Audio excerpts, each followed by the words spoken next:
Hey everyone, I'm Derek Gisriel, and if you've ever thought about getting started in Airbnb, but you don't know the best way to do it, you are in the right place. And today, I'm breaking down the 3 main ways to get into short-term rentals. First one, buying your own property. Number 2, rental arbitrage. And number 3, property management. And let me tell you up front, there is one method that I believe is the absolute best way to build long-term wealth and control your financial future. So let's face the facts. A lot of people push rental arbitrage as the easiest way in, and others swear by property management because it requires little to no money up front. But I'm here to tell you that if you really want to win in Airbnb, the best path is really owning your own property first. Stick around to the end because I'm going to share a bonus tip that can help you scale even faster no matter which path that you choose.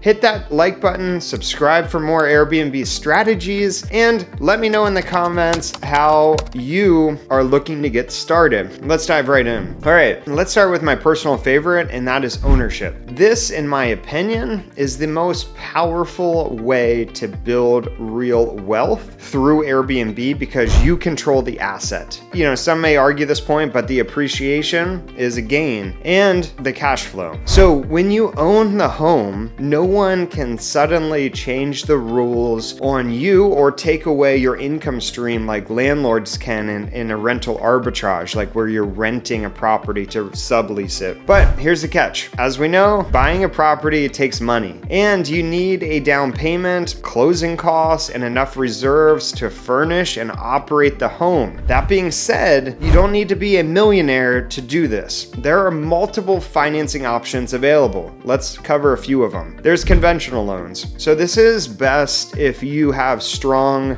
W-2 income and good credit. This usually requires somewhere between 10 to 20% down. One of my favorites as an investor is a DSCR loan. That stands for Debt Service Coverage Ratio. In my opinion, this is a game changer for investors. Now, it's based on the property's income or potential income, not your personal income. So even if you don't have a traditional 9-to-5 job, you can still qualify. And lastly, FHA and VA loans. So if you live in a part of the home like a duplex, you can get it for as little as 3.5% down. All right, next is finding the right property. So not all properties are great for Airbnb. You really need to do research like market demand. So what we'll do is we'll look across areas with year-round tourism or at least really strong seasonal demand. Next is local regulations to take into consideration. So some cities have restrictions on short-term rentals. Next, potential earnings. So we can use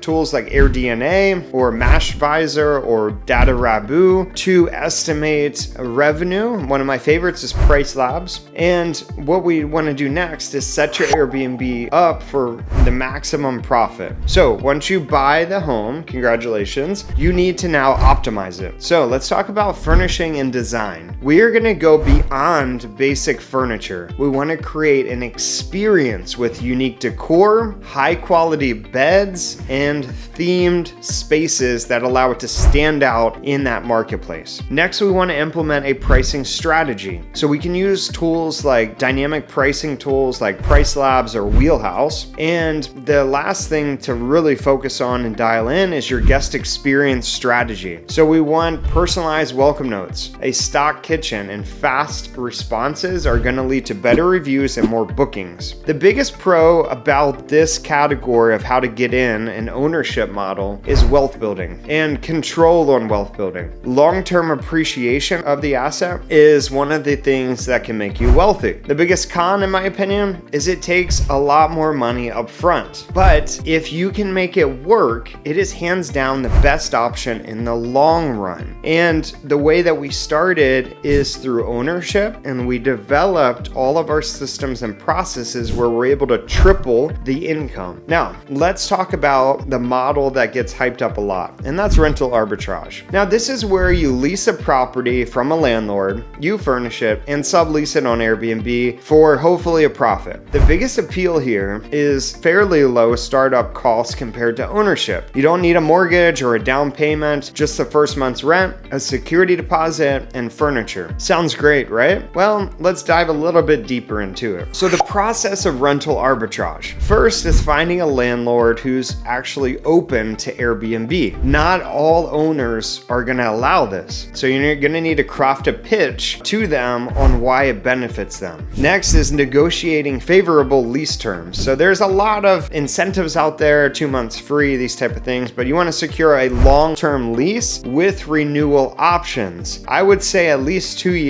for you to be able to break even and make money. Next is furnishing and setup. So you got to treat this as if it was an Airbnb that you owned. You have to invest in design and experiences, but these come with its own risks and challenges. First one is the lease agreement. So some landlords, they may change their mind, or if they have a bad experience with you or someone else, they may then change their mind, and that leaves you with a costly lease or maybe an infraction on the lease where they're able to get out of it. Now you've got to pack up all your furniture and move it to the next place. Next is market fluctuation. So if bookings slow down, obviously you still have to pay rent, making sure that you have the right strategy and cash reserves for that. Regulatory issues may be something else. Some cities are really cracking down on short-term rental operations. So where does it work the best? Arbitrage really works the best if you're highly skilled at sales and you're going to find landlords who are Airbnb friendly. You've got to negotiate solid lease terms. So if you don't end up doing this right, it could, end up costing you a lot of money really fast, and you'll end up with a bunch of furniture that you have nowhere to store or make money off of. The pro to this method is low upfront costs,